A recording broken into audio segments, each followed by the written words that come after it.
Hi, and welcome back to Heimler's History U.S. Government Edition. In the last video, we looked at the 6 groups of people who have historically fought for their civil rights here in America. And in this video, I'm going to show you how, when those people feel like their rights are being violated, they fight to make things right.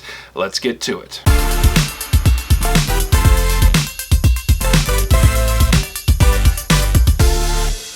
So historically speaking, when people feel like their rights are being trampled, there are 4 ways that they can get their rights addressed. The President, Congress, the Supreme Court, and social movements. And I've listed them in the order that, at least historically speaking, seem the least potent to the most potent. And so now we're going to look at each of them in turn. Sometimes we have a president who acts on behalf of marginalized people. For example, President Truman integrated the armed forces in 1948. President Eisenhower sent the National Guard to enforce the integration of Central High School in 1957. President Clinton made a deliberate decision to appoint a cabinet that he said looks like America. And all this is very good, but to me it seems like the least powerful option for fighting for civil rights. So let's look at how Congress can act to uphold civil rights. In many ways, legislation is key in many civil rights victories. And someone might object, saying, yeah, but civil rights laws cannot change people's hearts. A law can't actually remove bigotry from somebody's internal world. And that is very true, but listen to how Martin Luther King responded to that very argument. He said, "Now the other myth that gets around is the idea that legislation cannot really solve the problem and that it has no great role to play in this period of social change because you've got to change the heart, and you can't change the heart through legislation. You can't legislate morals. The job must be done through education and religion." Well, there's a half-truth involved here. Certainly, if the problem is to be solved, then, in the final sense, hearts must be changed. Religion and education must play a great role in changing the heart. But we must go on to say that while it may be true that morality cannot be legislated, behavior can be regulated. It may be true that the law cannot change the heart, but it can restrain the heartless.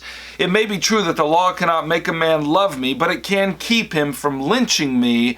And I think that is pretty important also. So there is a need for executive orders. There is a need for judicial decrees. There is a need for civil rights legislation on the local scale within states and on the national scale from the federal government.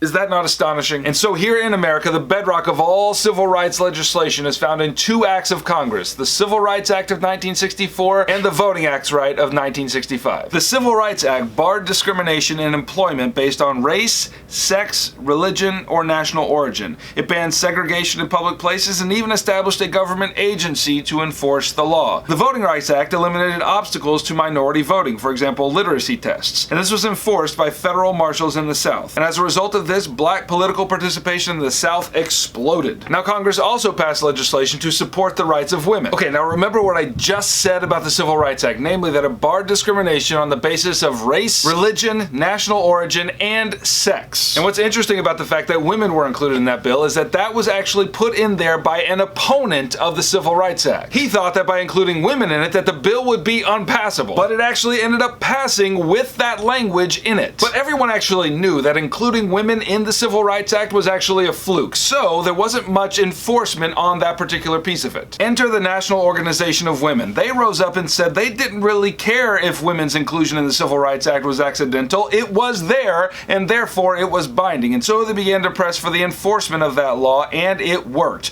President Johnson ended up signing an executive order which led to the enforcement of that law. Which leads us to another legislative victory for women, Title IX in 1972.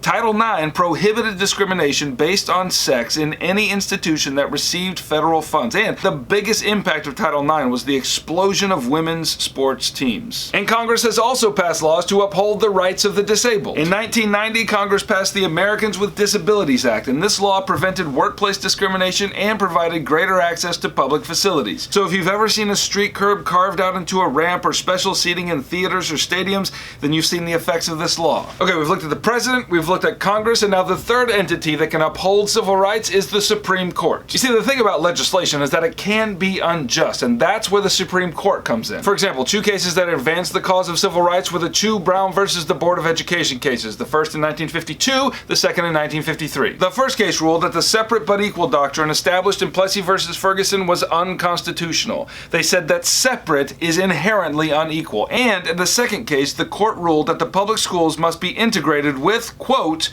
all deliberate speed. Now, as you can imagine, there was some massive resistance to this desegregation in the southern states. And the wording of the court did not help anything. They said that the schools must be integrated with all deliberate speed. I mean, think about that choice of words. If you're going to be deliberate about something, that by definition means that you are not going to be fast about it. Don't rush me, Yankee. I'm just sitting here deliberating about how speedy I'm about to get. But problematic wording aside, Brown versus the Board of Education was a good decision. But as recently as 2007, the court has taken some heat for apparently retreating from those kinds of bold decisions. For example, in 2007, the court reversed voluntary desegregation. And this is what they call a colorblind approach to the court's reasoning. The court has recently sided with white people who feel what they call reverse discrimination. They argue that with all the emphasis on upholding the rights of minorities, their rights are being diminished. And in some significant cases, the court has agreed. And when the court does act on behalf of civil rights, whatever direction it goes, it's called judicial activism. And this has been happening more and more in the arena of civil rights. One major example of this is the proliferation of cases in the last 20 years that have claimed discrimination in the drawing of voting districts in the states. Now, this video is not the place for me to show you how congressional districts are drawn and why that could be a problem, but all you need to know at this point is that they can be drawn in a discriminatory way. And in 1992, the court basically said that they'll turn a blind eye to the process of redistricting just as long as the results of the vote are not discriminatory. And if that sounds confusing to you, that's because it is. But the whole point is that the courts can both help the cause of civil rights and hinder. And finally, the fourth and most powerful way to fight for civil rights is through social movements. Through collective action, people make sure that the issues that they care about stays on the minds of the people who are in the halls of power. Women organized themselves at the Seneca Falls Convention in 1848 and began agitating those in the halls of power for the right to vote. And that movement grew and grew until eventually in 1920 the 19th Amendment was ratified and women got the right to vote. And it is unlikely that they would have ever gained such a victory had they not organized and raised their voices together. There was also the civil rights movement in the 1950s and 1960s. And it's true that the Supreme Court passed Brown versus the Board of Education, but in reality, few blacks saw their day-to-day lives change for the better. There was still massive resistance to desegregation, and so what they needed was a spark to light the flame of a social movement. And that spark came in the form of a woman named Rosa Parks. Miss Parks was arrested for refusing to give up her seat on a Montgomery bus to a white man,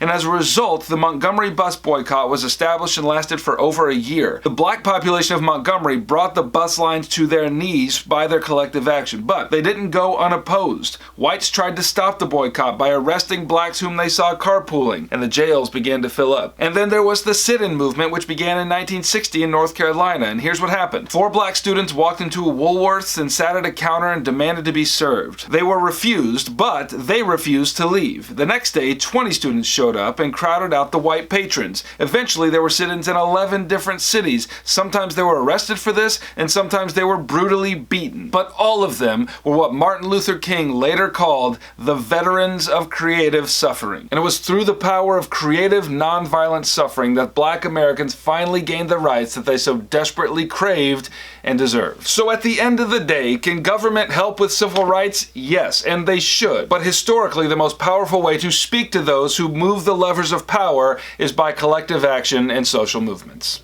I'll see you next time. Alright, thanks for watching. If you like this video, then, hit the like button. If you want me to make more videos like this to help you get a 5 on your AP exam and an A in your AP class, then subscribe and come along. If you have any questions or you got something to say, then leave them down in the comments and I will answer forthwithly. Bye.